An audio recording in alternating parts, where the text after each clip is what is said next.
नमस्कार, news state पर आप सभी का बहुत स्वागत है। आपके मुद्दे में आज बात छत्तीसगढ़ में पहले चरण के 20 सीटों पर हुए मतदान की। यहां पहले चरण के मतदान और दूसरे चरण की चुनौती की भी हम बात करेंगे। छत्तीसगढ़ में दरअसल पहले चरण के लिए 20 सीटों पर मतदान संपन्न हो गया, जिसमें वोटर्स का जोश हाई दिखाई दिया।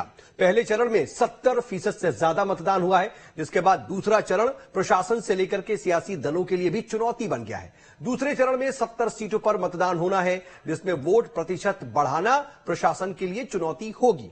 आज चर्चा इसी मसले पर करेंगे और कुछ सवाल भी हम सामने रखेंगे। सवाल यह कि नक्सल इलाके में बैलेट पर बुलेट भारी पड़ा क्या? 70 सीटों पर वोटिंग का अब आगे ट्रेंड क्या रहेगा आज की वोटिंग के ट्रेंड को देखकर? वहीं वोटिंग बढ़ाने के लिए इलेक्शन कमीशन के सामने क्या चुनौतियां हैं? 70 सीटों पर क्या है उम्मीदवारों की तैयारियां? और सवाल यह भी कि दूसरे चरण में दिग्गजों की क्या रणनीति रहने वाली है? तमाम सवालों का जवाब तलाशने की कोशिश करेंगे और खास मेहमानों का एक पैनल जुड़ेगा, लेकिन उससे पहले इसी पर एक खास रिपोर्ट आपको दिखाते हैं।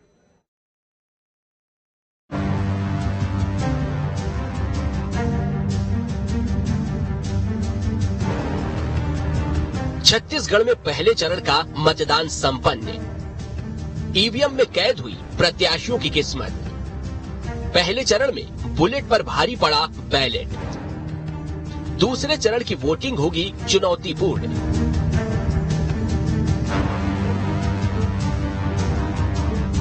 छत्तीसगढ़ विधानसभा चुनाव के लिए पहले चरण का मतदान खत्म हो चुका है और 223 प्रत्याशियों की किस्मत ईवीएम में कैद हो गई है। पहले चरण में नक्सल प्रभावित 10 सीटों पर सुबह 7 बजे से मतदान शुरू हुआ, जबकि अन्य 10 सीटों पर 8 बजे से वोटिंग शुरू हुई थी। सुबह से ही लोग मतदान करने के लिए पोलिंग बूथ पर पहुंचे। वहीं प्रशासन की तरफ से भी सुरक्षा के पुख्ता इंतजाम किए गए। प्रशासन की तैयारियों और जागरूकता अभियान का असर भी वोटिंग प्रतिशत में देखने को मिला। वहीं अपने नेताओं को जिताने के लिए भी लोग अधिक से अधिक संख्या में मतदान के लिए पहुंचे। छत्तीसगढ़ में पहले चरण में 70% से अधिक मतदान हुआ है, जिसके बाद सियासी दल अपनी अपनी जीत के दावे कर रहे हैं। क्या स्थिति परिस्थिति देख रहे हैं? पिछले समय 17 सीट जीते थे, इस समय 18 और 19 हो। घोषणा पत्र बीजेपी ने भी जारी किया है, आपके घोषणा पत्र पर क्यों विश्वास करेंगे? क्योंकि हमने काम किया है। वो घोषणा करके भी पूरा नहीं करते। घोषणा जितना किए थे उससे ज्यादा 2500 का वादा किया था किसानों से, हम 2640 और 2660 रुपए। छत्तीसगढ़ के विकास के लिए, भूपेश बघेल के भ्रष्टाचार को मिटाने के लिए और झूठे वादे करके सरकार में काबिज होने के लिए जन घोषणा पत्र के वादे अधूरे हैं। इन सारे मुद्दों को लेकर जनता में भीषण आक्रोश है और पूरे छत्तीसगढ़ में, और खासतौर से 20 सीटों में 12 और 8 20 सीटों में जो आज प्रथम चरण में मतदान हो रहे हैं, इसमें भारतीय जनता पार्टी कम से कम 14 सीटों में जीत रही है। वहीं दूसरे चरण के चुनाव के लिए 17 नवंबर को प्रदेश की 70 सीटों पर मतदान होगा, जो सियासी दलों के साथ साथ प्रशासन के लिए भी चुनौतीपूर्ण होगा। जहां एक और पहले चरण में लोगों ने बढ़ चढ़कर मतदान में हिस्सा लिया है, तो वहीं दूसरे चरण में मतदान के प्रतिशत को और बढ़ाना प्रशासन का पहला लक्ष्य होगा। तो वहीं वोटिंग प्रतिशत को अपने पक्ष में करना सियासी दलों का टारगेट है। दूसरे चरण के लिए जिन 70 सीटों पर मतदान होना है वो है भरतपुर, मनेन्द्रगढ़, बैकुंठपुर, प्रेमनगर, भाटगांव, प्रतापपुर, रामानुजगंज, सामरी, लुंद्रा, अंबिकापुर, सीतापुर, जशपुर, कुंकरी, पत्थलगांव, लेलुआ, रायगढ़, सारंगगढ़, खरसिया, धर्मजयगढ़, रायपुर, कोरबा, कटघोरा, पाली, तानाखार, मरवाही, कोटा, लोरमी, मुंगेली, तखतपुर, बिल्हा, बिलासपुर, बेलतरा, मस्तूरी, अकलतरा, जांजगीर चांपा, शक्ति, चंद्रपुर, जयजयपुर, पामगढ़, सरायपल्ली, बसना, खल्लासी, महासमुंद। छत्तीसगढ़ में पहले चरण के मतदान में वोटर्स का जोश हाई रहा। नक्सली धमकी और हमले के बाद भी 20 सीटों पर 70% से ज्यादा वोटिंग हुई है, जिसके बाद अब दूसरे चरण के लिए वोटिंग का प्रतिशत बढ़ाना एक बड़ी चुनौती बन गई है। Team news state.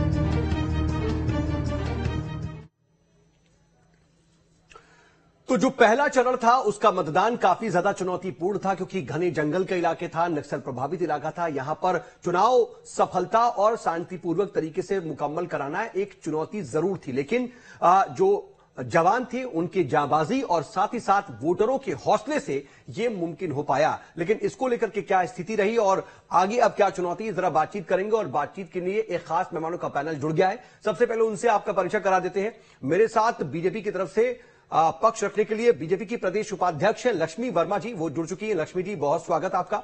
इसके अलावा कांग्रेस की तरफ से पक्ष रखने के लिए प्रवक्ता वंदना राजपूत जी मौजूद है। वंदना जी, आपका भी बहुत स्वागत। और मेरे साथ वरिष्ठ पत्रकार बाबूलाल शर्मा जी मौजूद है। बाबूलाल जी, आपका भी बहुत स्वागत। बाबूलाल जी, मैं पहले शुरुआत आपसे करना चाह रहा हूं क्योंकि मैं चाह रहा हूं कि एक फेयर एनालिसिस आपकी तरफ से आ जाए। आज के मतदान प्रतिशत को देखते हुए, जहां सबसे ज्यादा वोटिंग हुई, जहां सबसे कम वोटिंग हुई, उसकी भी नजर उस पर भी आपकी नजर रही होगी। और जो तस्वीर बदली है क्या, इसका सबसे ज्यादा मैं चाहता हूं कि आपका विश्लेषण आए कि पिछली बार के ट्रेंड्स और इस बार में कितना फर्क और क्या तब्दीली। देखिए, पहले के तुलना में लगभग बराबरी पर ही जो है वो वोटिंग प्रतिशत आया है, लेकिन सीटों के आधार पर थोड़ा फर्क है। सीटों में थोड़ा फर्क दिखाई देता है। एवरेज जो है वो पहले एवरेज जो है वो 75-74% था। इस बार 70-72% करीब आएगा। अभी अंतिम नहीं है, जो आप आंकड़े दे रहे हैं ये अभी और बढ़ सकते हैं, कम ज्यादा हो सकते हैं। तो इसलिए जो है सही प्रतिशत अभी नहीं कहा जा सकता, लेकिन कुल मिलाकर के जो है ठीक ठाक प्रतिशत जो है इस बार आया है।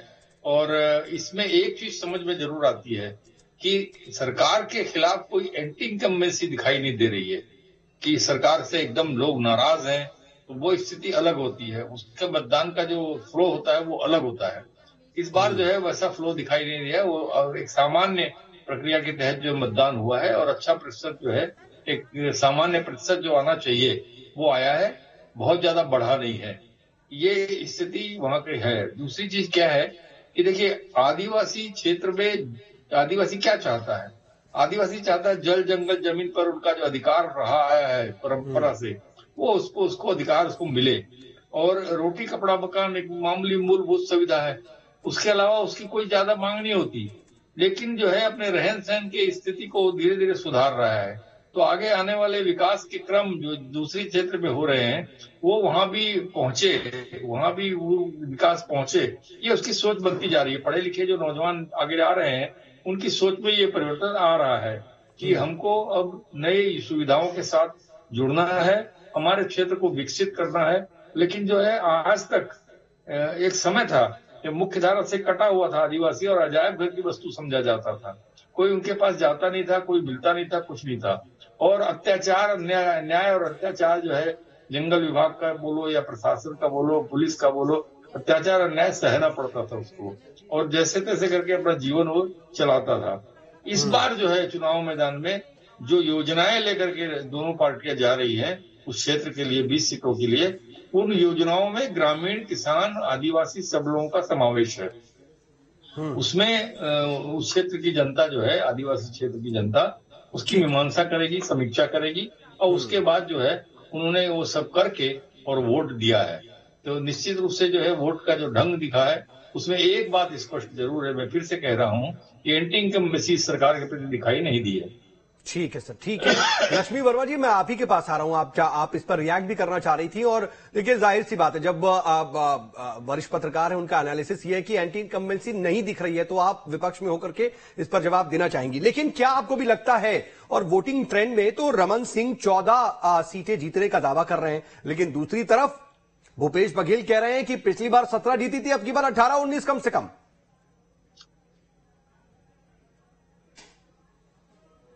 लक्ष्मी जी, अगर आपका ऑडियो म्यूट है ना तो उसे अनम्यूट कर दीजिए, आवाज नहीं आ रही आपकी। हेलो जी हाँ, बिल्कुल आ गई आवाज। आप अपनी बात रखें। नहीं, आवाज आ रही ना मेरी? बिल्कुल आ गई।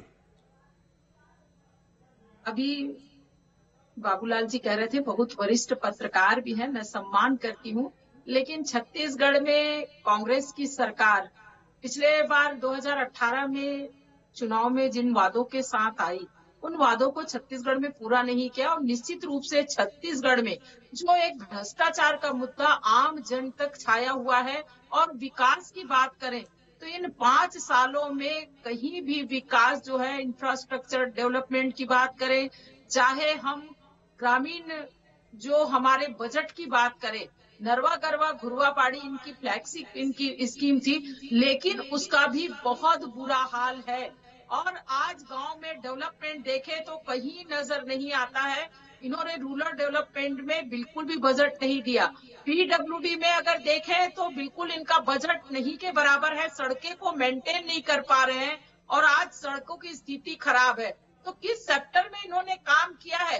ऊपर से छत्तीसगढ़ जो है उसको शराब में डुबा दिया। आज महिलाओं के साथ इन्होंने पिछले में बार जो है वादा किया कि हम आएंगे सरकार में तो शराबबंदी करेंगे, लेकिन शराबबंदी तो किए नहीं, लेकिन कोरोना काल में घर घर शराब पहुंचाया नहीं। लेकिन लक्ष्मी जी, ठीक है, ये तस्वीर जो आप बयां कर रही हैं, अगर मैं इन तस्वीर को मान भी लूं तो क्या आपको लगता है कि आम जनता भी इस परसेप्शन में है और वो भी यही समझ रही है, वो भी ये तस्वीर देख रही है जो आप बता रही हैं? बिल्कुल सऊद जी, यही है। आज बस्तर की अगर मैं बात करूं, मैं आना चाह रही थी बस्तर पे, तो बस्तर जैसे एक शांत प्रदेश जो हमारा क्षेत्र है, वहां पे जिस ढंग से कांग्रेस की सरकार ने आदिवासी संस्कृति और संस्कार को जो खत्म करने की साजिश रची, वहां पे धर्मांतरण करके लोगों को ये धर्म की लड़ाई को शमशान तक के ले जाने वाली एक कांग्रेस की सरकार को जो बस्तर की जनता और छत्तीसगढ़ नहीं लक्ष्मी जी, मैं ये समझ नहीं पाता हूं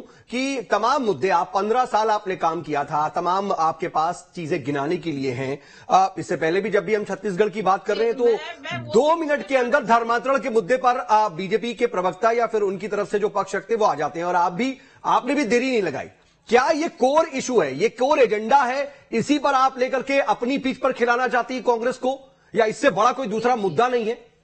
देखिए सऊद जी, हमारे लिए आम जन के सारे मुद्दे जो उनके प्रॉब्लम्स है, उनके जो हित की बात है, वो सारी चीजें मुद्दे हैं।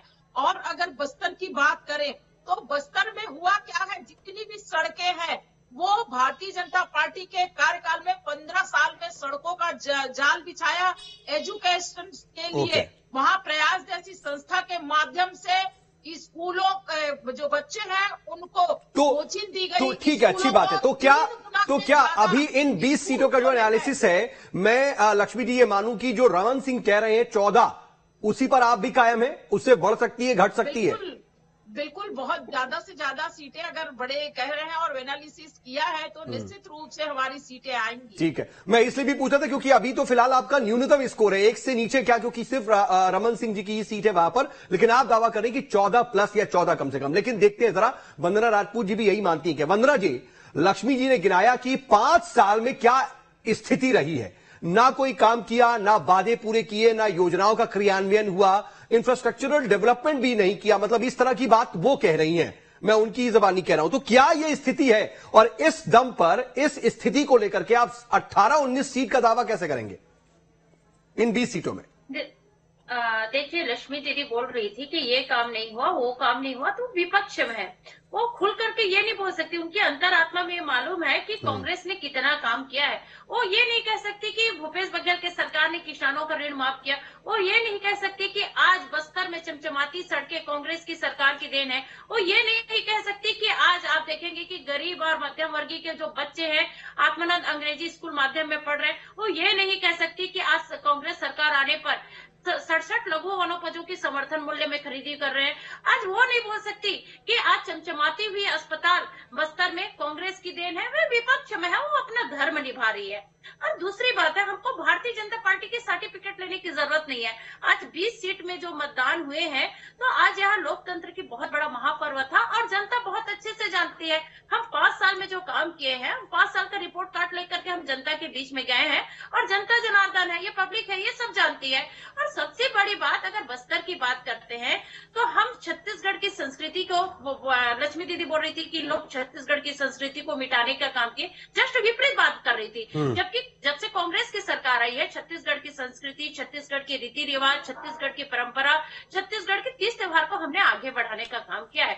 आज छत्तीसगढ़िया सब नहीं, संस्कृति और 30 त्योहारों को आगे बढ़ाने का काम कर दिया, लेकिन इससे पहले कभी उन ग्रामीण इलाकों में, उन अंचलों में धर्मांतरण जैसे मुद्दों का जोर नहीं होता था, वहां पर सांप्रदायिकता का जोर नहीं होता था, आज उसकी गूंज क्यों सुनाई देती है? देखिए, भारतीय जनता पार्टी के पास आज विकास के मुद्दों पर बात करने के लिए मुद्दा नहीं है, तो ये लोग क्या करते हैं, धर्मांतरण की बात करते हैं, एक जात को दूसरी जात को लड़ाने। अच्छा, मतलब यही लोग करते हैं, आम जनता नहीं कर रही, वहां पर ये स्थिति नहीं, धर्मांतरण कोई मुद्दा नहीं है। बिल्कुल बिल्कुल नहीं, ये जो बातें कर रही है भारतीय जनता पार्टी से आवाज उठ रही है। आपको मैं बता दूं, आप लक्ष्मी दीदी देखिए, आपके समय में आपने कहा, मेरे समय में आप तो मत बोलिए, वास्तविकता स्वीकार नहीं होती क्या? अरे वास्तविकता स्वीकार करने की क्षमता रखिए, क्योंकि अभी तो आप लोग देखेंगे जब रिजल्ट आएगा तो आप लोगों को पिछले समय जो 14 सीट मिला था, आप भी उस समय आप 14 सीट में नहीं आ पाएंगे। आप ये देखिए, ऐसे में नहीं चलेगा। आपने मेरे से सवाल किया, इसका जवाब मैं दूंगी, आपको सुनने की क्षमता नहीं है। ठीक है लक्ष्मी जी, इसको वन ऑन वन करते ना, इसको बहुत हम बहस नहीं करते, चर्चा कर लेते हैं, हम बहस नहीं, जरा चर्चा करते हैं, सार्थक चर्चा। ठीक है देखिए लक्ष्मी जी, मैंने आपको पूरा मौका दिया था और 2-3 बार आपके पास सवाल के लिए आया, आपको पूरा जवाब का भी मौका दिया। अब जरा वंदना जी की बात है तो मैं पहले ही एक सवाल पूछा है, थोड़ा सा जवाब ले लेते हैं, फिर मैं आपके पास इस पर रिएक्शन लूंगा, आपको भी पूरा टाइम दे दूंगा। अब आप धर्मांतरण और उसकी बात कर रही थी, वो बात पूरी कीजिए। धर्मांतरण पर मैं जवाब देना चाहूंगी। भारतीय जनता पार्टी में यदि सबसे ज्यादा चर्च बने तो भारतीय जनता पार्टी की सरकार में बने हैं, और कांग्रेस की सरकार में यदि तो ये गलत हुआ। बनता है, अगर चर्च बन गया किसी की सरकार में तो गलत है। देखिए, मतलब ये क्या लॉजिक आप लोग अब देने लगे हैं, मुझे ये समझ में नहीं आता है। यदि सबसे ज्यादा जिस भगवान को ये जिसमें आस्था होती है तो उनका यदि निर्माण होता है तो जाहिर सी बात है कि मैंने ये सवाल पूछा था वंदना जी कि धर्मांतरण जैसे मुद्दे क्यों आखिर उस पर उसका जोर दिखता है, और आप कह रही थी कि बीजेपी के लोग ये करते हैं, तो क्या बीजेपी के लोग ही करते हैं, वहां पे आम जनता या आम लोग इसके बारे में जिक्र नहीं कर रहे हैं, मुद्दा नहीं है? देखिए, आम जनता को कोई मुद्दा नहीं है, आम जनता को मालूम है कि हम विकास की बात करते हैं और विकास पे काम करते हैं। और रही बात, हम अगर बस्तर की बात करते हैं तो बस्तर के क्षेत्र में जाकर के देखिए आज लोग कितने सुकून से है। अच्छा। पहले 15 साल के रमन सिंह की सरकार में आदिवासियों के अधिकार को छीनने का काम करते थे, उसके जंगल जमीन को छीनने के काम करते थे, लोग खौफ में रहते थे। इधर एक तो खौफ ये रहता था कि नक्सलाइट के खौफ, दूसरा खौफ रहता था जो वहां पे जवान तैनात रहते थे उनका खौफ, मतलब दोनों तरफ, एक तरफ कुआं तो दूसरी तरफ खाई, ऐसे जीवन पे उन लोग स्थिति पे जीवन यापन करते थे। लेकिन वर्तमान समय में हम देखते हैं। अच्छा, तो अब क्या स्थिति है, मतलब एक तरफ कुआं एक तरफ खाई जो है, दोनों पाट दिया क्या आपने, चमचमाती सड़कें या फिर वहां पर आपने गार्डन और घास बिछा दी क्या? बिल्कुल, आप देखेंगे क्योंकि ये गृह मंत्री का भी रिपोर्ट था कि नक्सलाइट वारदात में भी कमी है। और नहीं, नक्सलाइट वारदातों में कमी है तो क्या सिर्फ और सिर्फ राज्य सरकार का क्रेडिट है? केंद्र सरकार और वहां पे सुरक्षा वालों की कोई क्रेडिट नहीं, कोई उनकी भूमिका नहीं? यदि हम नक्सलाइट की बात करते हैं तो भारतीय जनता पार्टी और कांग्रेस पार्टी में मैं नहीं जाना चाहती, क्योंकि ये जो मुद्दा है। अच्छा। हमको ऐसा लगता है कि हमको सबको साथ में आकर के काम करना चाहिए। ये अलग बात है कि यहाँ पर गृह मंत्री जी आते हैं और बोलते हैं कि आप यहाँ सरकार बनाएंगे तो हम नक्सलाइट का जो नक्सलाइट है उसको पूरा खत्म करके बताएंगे। ये तो राजनीतिकरण करने का काम भाजपा करते हैं, लेकिन हम नहीं, ठीक है, अच्छी बात है, आपने इसको राजनीति में नहीं घसीटा, लेकिन अच्छी बात है। सवाल ये भी उठता है कि इतने समय तक आपकी सरकार रही, डबल इंजन की सरकार रही, उस वक्त तक क्यों नहीं खत्म हुआ? लक्ष्मी जी जवाब दे दीजिए आप। वंदना जी को तो बिल्कुल यकीन है कि 17 नहीं 18-19 आ जाएगी, लेकिन एंटी इनकम्बेंसी भी ऐसा नहीं दिख रहा है, बाबूलाल जी भी कह रहे हैं। तो कहीं आपके लिए चुनौती है ये 20 सीटें, क्योंकि अगर बस्तर हाथ से गया तो फिर रायपुर भी जा सकता है। देखिए, चुनौती होती है और चुनौती मान के हम मैदान में चुनाव लड़ रहे हैं, इसमें कहीं इनकार नहीं किया जा सकता। लेकिन छत्तीसगढ़ में जो नक्सल जो यहाँ पे पैदा हुआ है वो कांग्रेस के शासन काल में हुआ है। लंबे समय से ये बस्तर जो है नक्सल से प्रभावित रहा है और लोगों के बीच जो है उनके जीवन को पूरी तरह से जो नक्सलवाद है वो खत्म करने का जो प्रयास है वो कांग्रेस की शासनकाल से चलता आ रहा है। निश्चित रूप से उस नक्सलवाद को खत्म करने के लिए भारतीय जनता पार्टी ने लगातार प्रयास किया और आज बीएसएफ के सारे जवान तैनात हैं। और मैं कहना चाहती हूँ पूरे देश में जो नक्सल एक्टिविटी है उसको खत्म करने का जो काम है वो मोदी जी की सरकार ने किया। विशेष रूप से इस देश में चाहे आतंकवाद हो, नक्सलवाद हो, चाहे और भी कई संस्थाएं हैं जो देश को जड़ से खोखला करने के लिए लगी है, ऐसी जो संस्थाएं नहीं, लेकिन फिर मैं आपसे भी यही कहूंगा कि 5 सालों में जो राज्य सरकार की भूमिका थी वो क्या शून्य थी? मतलब राज्य सरकार की भी भूमिका तो कुछ रही होगी इसको खत्म करने की, और सपोर्ट तो रहा होगा। भूमिका केंद्र सरकार की भूमिका, सबकी अपनी भूमिका है और इस भूमिका के तहत